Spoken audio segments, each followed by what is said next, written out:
शनिवार को दिन दहाड़े परदेशीपुरा में रहने वाले एक उद्योगपति के घर लूटपाट की वारदात हो गई। घनी आबादी में स्थित उद्योगपति के घर दो बदमाश बहाने से घुसे और उनकी पत्नी को रिवॉल्वर अड़ाकर जेवरात उतरवाकर भाग गए। सीएसपी अजय जैन ने बताया कि परदेशीपुरा के वर्मा अस्पताल के पीछे रहने वाले उद्योगपति रमेश चौकसे के मकान में दो बदमाश बहाने से घुसे और उनकी पत्नी प्रमिला चौकसे से पूछा, रमेश जी कहाँ हैं? पत्नी बोली, सांभेर रोड स्थित फैक्ट्री पर गए हुए हैं। तो वे बोले, हमें पानी दे दो। इसी बीच दोनों बदमाश अंदर घुस गए। श्रीमती चौकसे पानी लेकर आई तो दोनों बदमाशों ने रिवॉल्वर अड़ा दिया और धमकी दी। बदमाशों ने शरीर पर पहने जेवर, जिनमें कान के टॉप्स, नाक का कांटा, मंगलसूत्र और अंगूठी शामिल है, लूट लिए।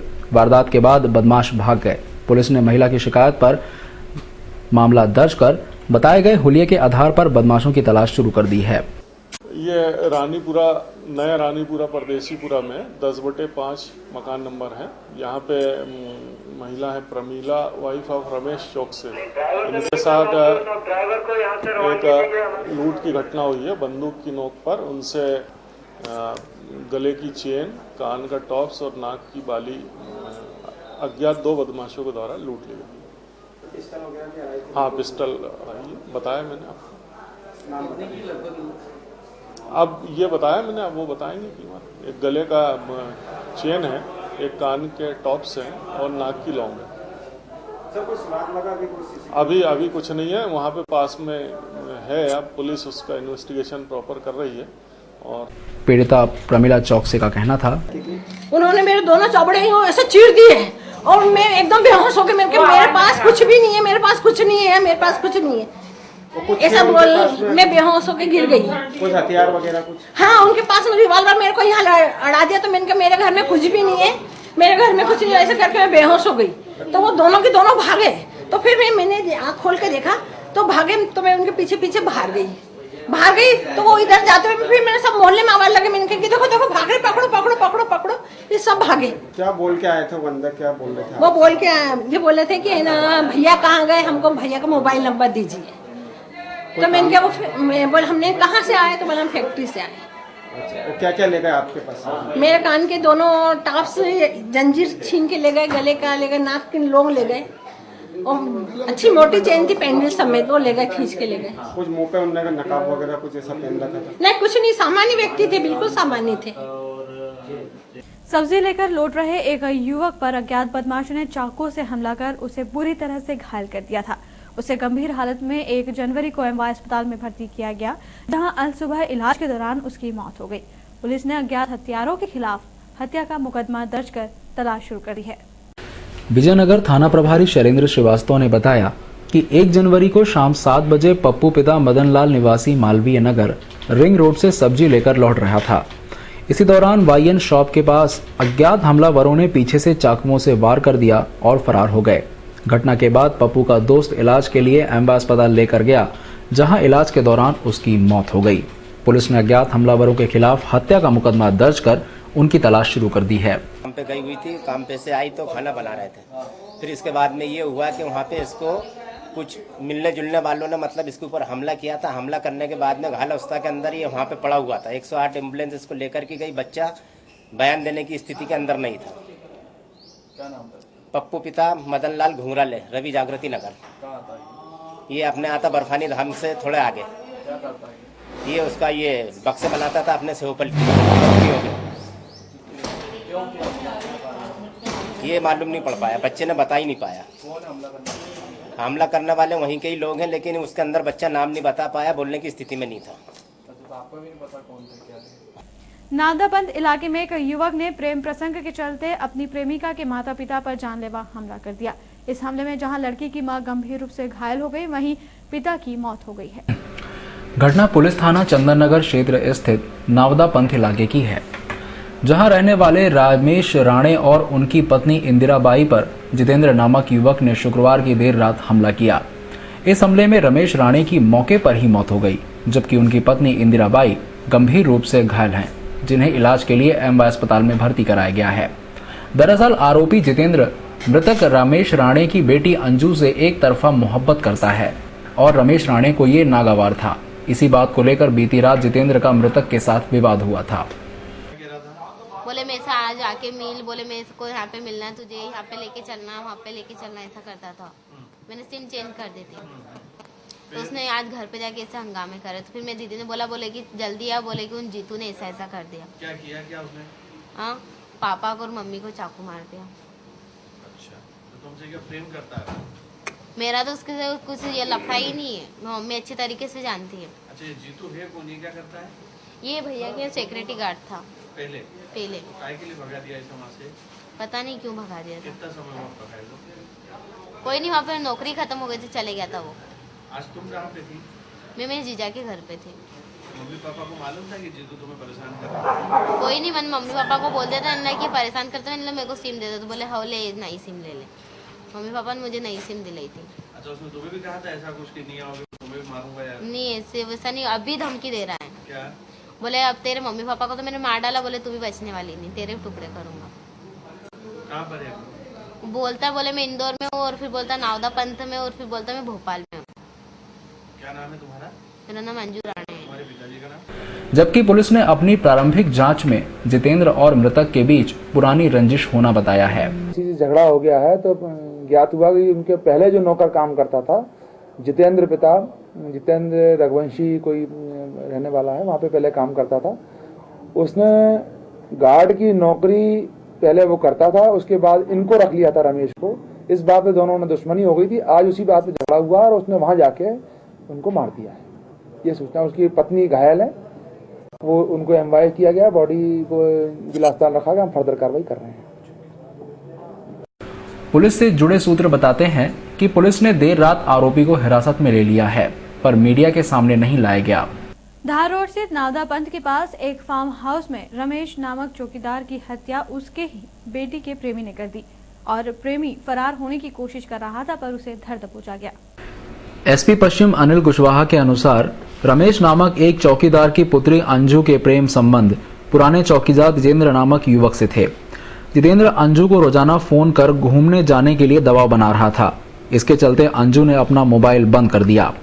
इससे गुस्साए जितेंद्र ने अंजू के घर पहुंचकर उसके पिता रमेश से मिलने की बात कही, तो रमेश ने इसका विरोध किया, तो जितेंद्र ने उस पर चाकुओं से हमला कर उसकी हत्या कर दी और फरार हो गया। शिवपुरी भागने की फिराक में था जितेंद्र, लेकिन पुलिस ने उसे धर दबोचा। कल जो हत्या हुई है, कल रात को करीब 9 बजे के आसपास ही खबर आई थी कि एक रमेश राणे नामक व्यक्ति है, वो जो चौकीदार था, उसकी हत्या हो गई है। उसकी पत्नी घायल है। तत्काल पुलिस वहां पहुंची तो घायल को अस्पताल पहुंचाया, और वो देखा कि उसके पेट में चाकू लगा था और वो ऑन द स्पॉट उसकी डेथ हो गई थी। जब उसकी पत्नी से पूछताछ किया गया तो उसने सिर्फ इतना ही बताया था कि पहले जो चौकीदार था एक जितेंद्र, वो कहाँ का रहने वाला उसे नहीं पता है, उसने आकर चाकू मारा है। फिर हम लोगों ने तत्काल उसको जितेंद्र के बारे में पता उठाया, कहाँ काम कर रहा है, उसे घेराबंदी की गई।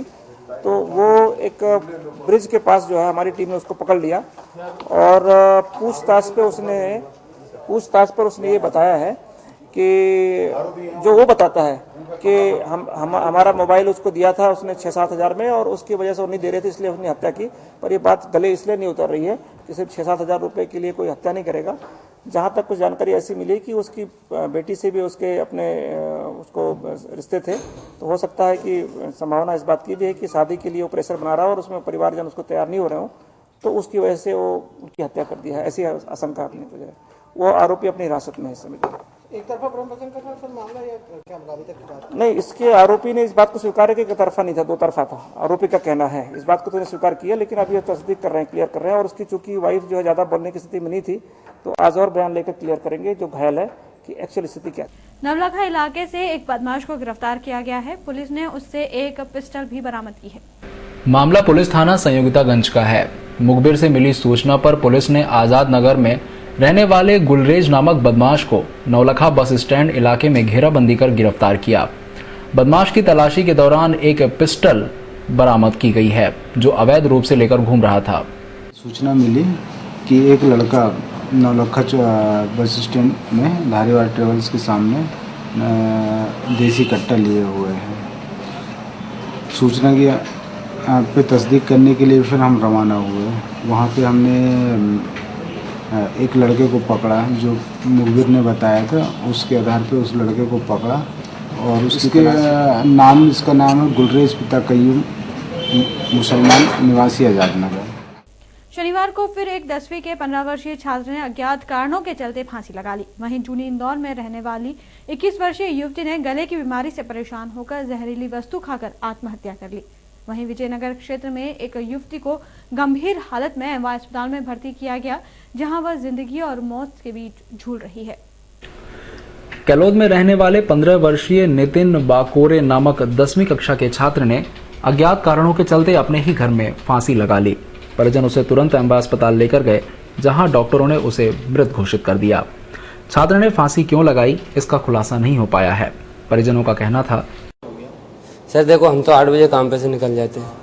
अभी इसकी अभी छुट्टी खेलकूद चल रहा था, तो क्या हुआ भगवान जाने। ये तो हमको तो गोदाम पे पहुंचा, जब अपन तुम साइट वाला ने खबर बोला कि ऐसा हो गया, तो फिर आए हम।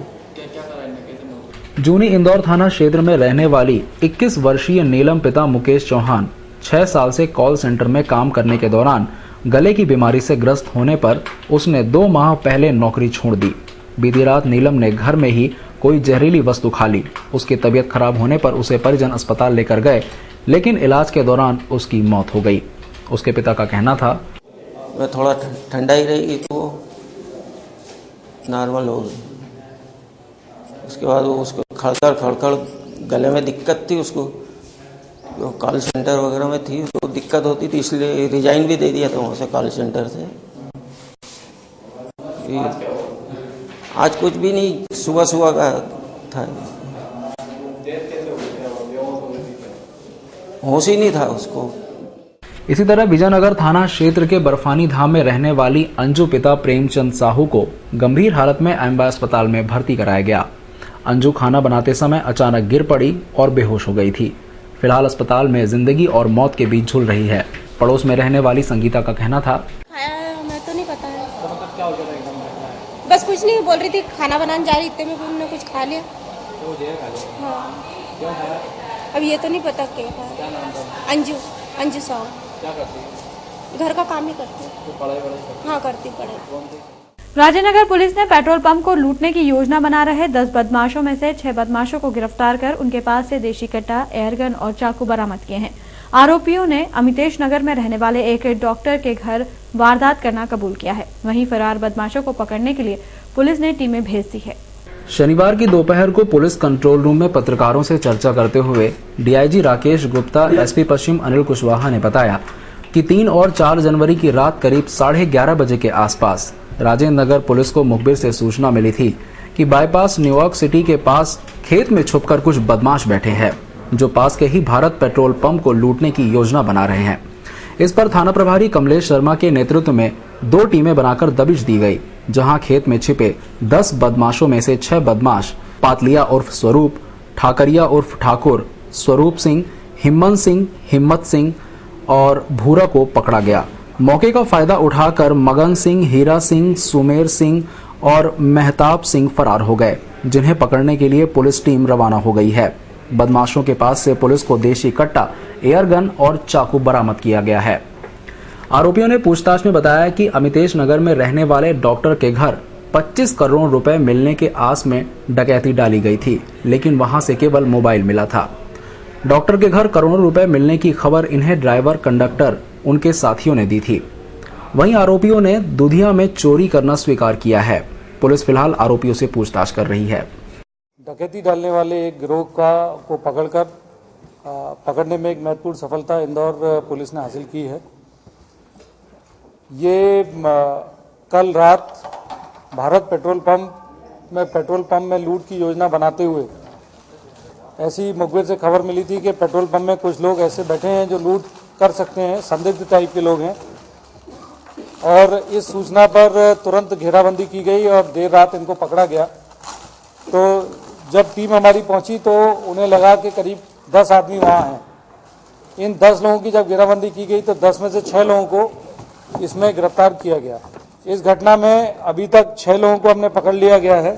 6 लोगों में पातलिया, ठाकरिया, स्वरूप सिंह, खिम्मन और इनका एक शेल्टर देने वाला साथी भूरा ने भी इनको शेल्टर दिया है। की गई एक चोरी की घटना भी इनके द्वारा किया जाना स्वीकार किया गया।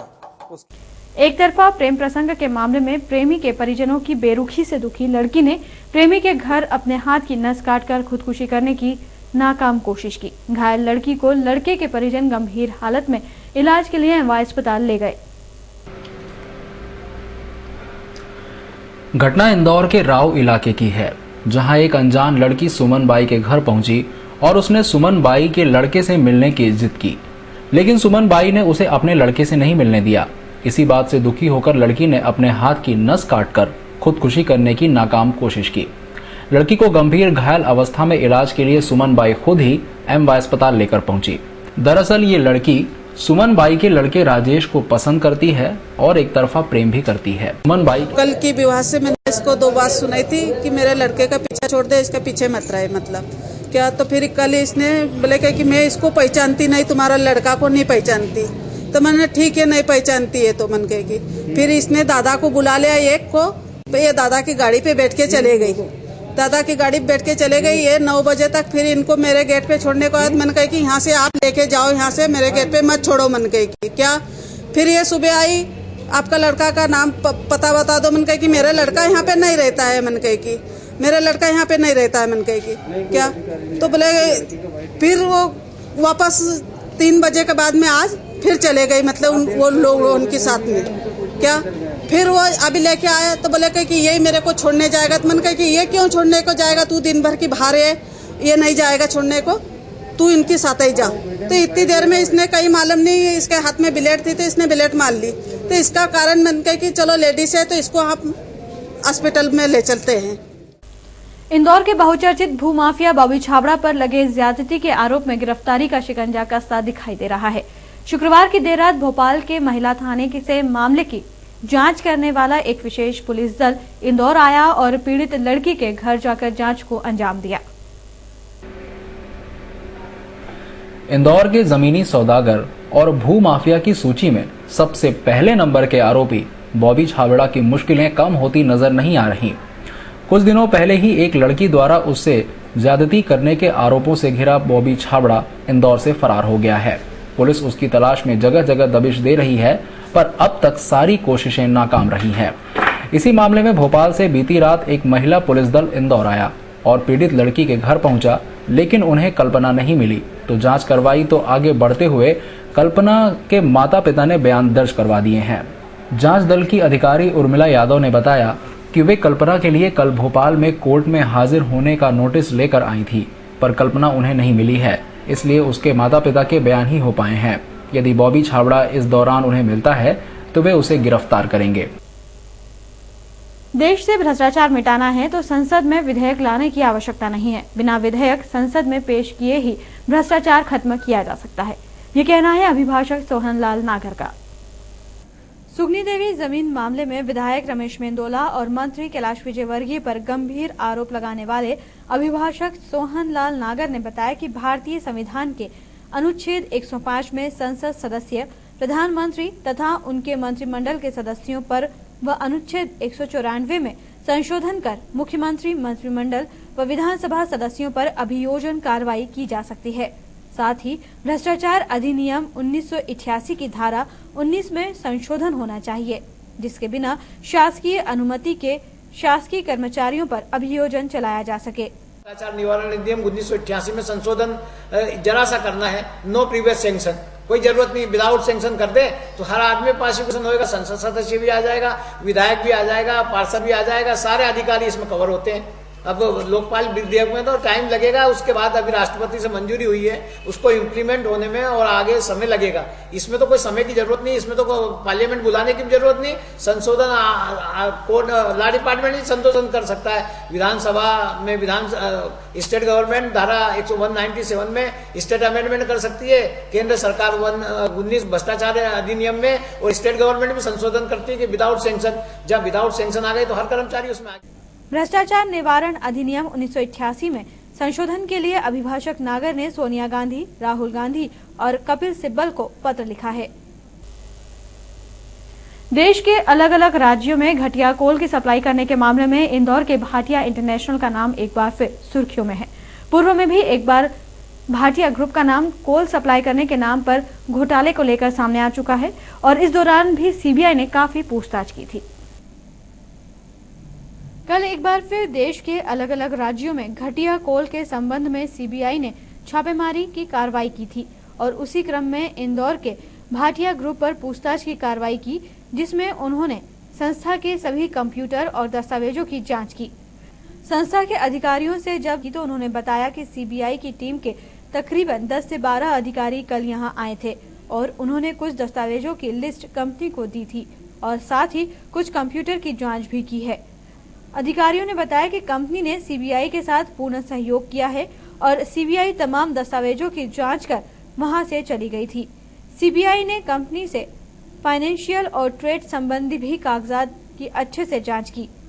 यह ऑफ कोर्स ये कहना बहुत गलत होगा कि नहीं, एक स्पेसिफिक ही जो है, चूंकि जो हमारी कागजाती जानकारी है, ठीक है, मैं कभी उस माइंस में जाके वेरिफिकेशन नहीं किया हूं मैं, लेकिन जो कागजात हमारे सामने आते हैं, जो वहां की सैंपलिंग, जब लोड पोर्ट पे कोई भी कोल वहां से उठ के आता है तो उसका सैंपल बनता है जो इंटरनेशनल एजेंसीज करती हैं, ठीक है, उस पर जो है किसी का मतलब कि उसको अक्लेम जिसको कहता है internationally recognised and improve agencies होती हैं। और यह जो कोल है, आपको जान के आश्चर्य होगा कि भारत सरकार एवं सांसद सुमित्रा महाजन इन दिनों आगामी लोकसभा चुनाव की तैयारियों में व्यस्त है। लोकसभा चुनाव की घोषणा होते ही आचार संहिता लगने से पहले ताई खुद के कोटे से होने वाले विकास कार्यों को पटरी पर लाना चाहती है ताकि जनता के बीच आंकड़े और उपलब्धियां लेकर पहुंचा जाए। बस इसी तैयारी में जुटी ताई ने शनिवार को समीक्षा बैठक आयोजित कर विकास कार्यों में गति लाने के निर्देश अधिकारियों को दिए।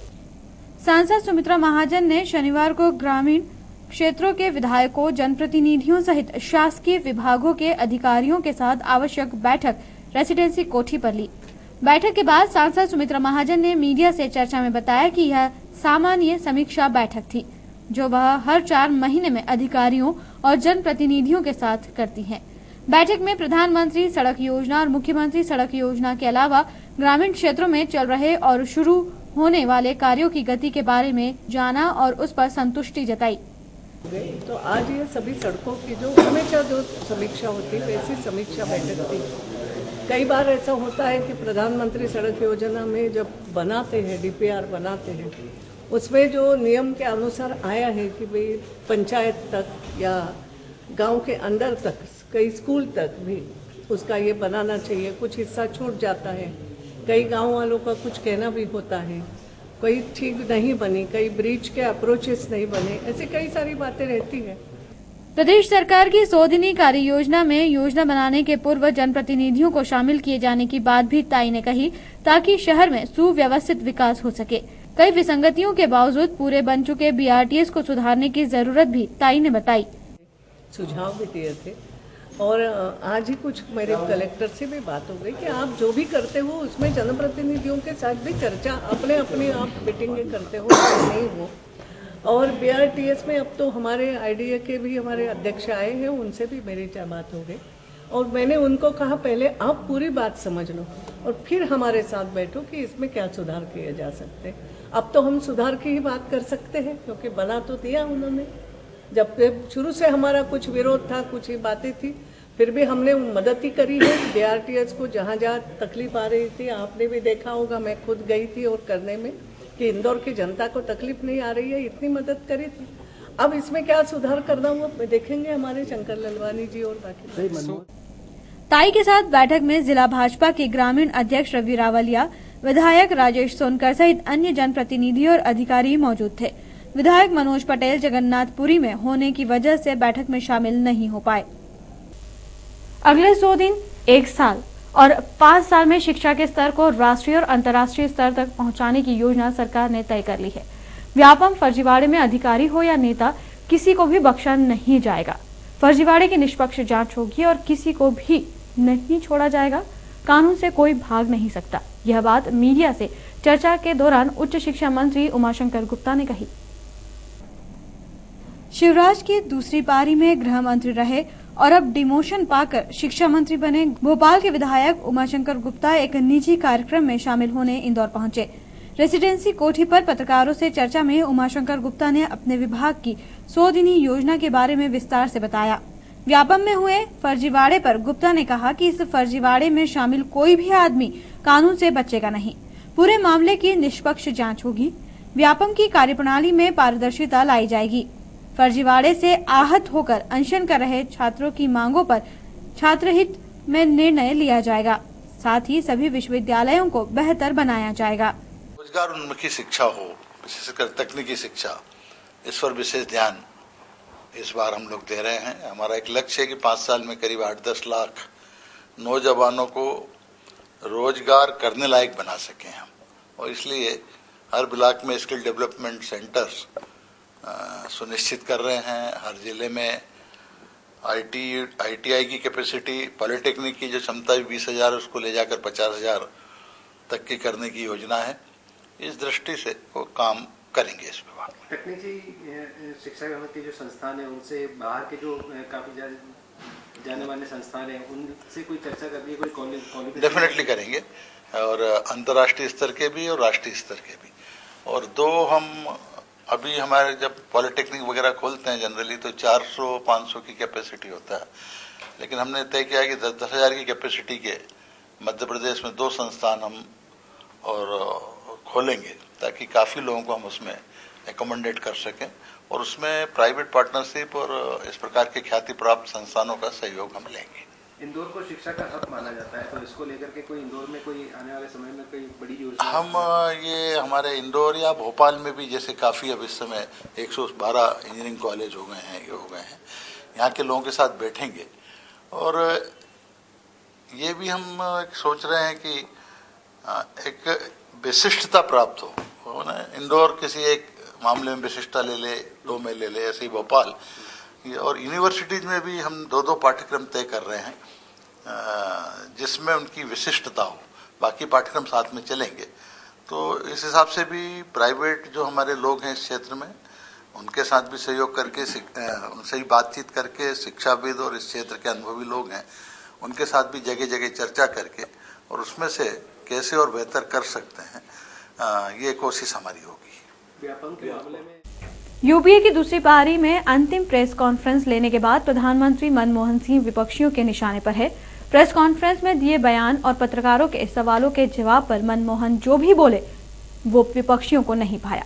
सबके सब पीएम पर अपनी अपनी तरह से निशाना साधने में लगे हैं।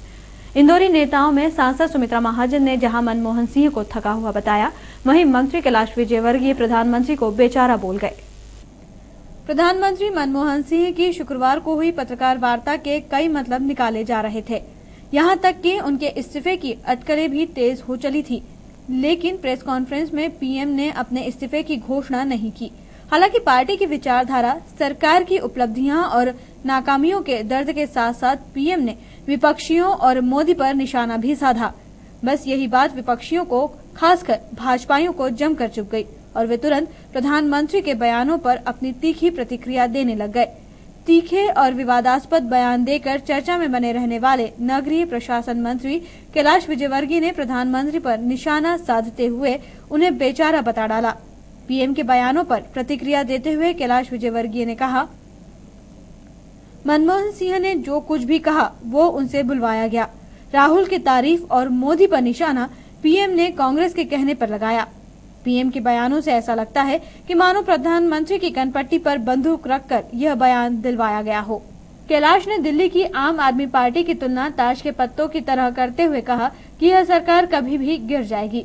मैं यही कह रहा हूँ कि उनसे जबरदस्ती कहलवाया गया, जैसे किसी को कनपट्टी पर रिवॉल्वर लगा कर रखे कि बोलो। ऐसे ही कल जो प्रधानमंत्री जी का भाषण था वो ऐसे ही था कि कोई किसी जबरदस्ती उनसे भाषण दिलवा रहा है। आम आदमी पार्टी ने तय किया कि जो महानगर है, जो बड़े शहर है एमपी के, वहाँ पे भी अपने लोकसभा में उम्मीदवार खड़े करेगी। कितनी चुनौती मानते हैं?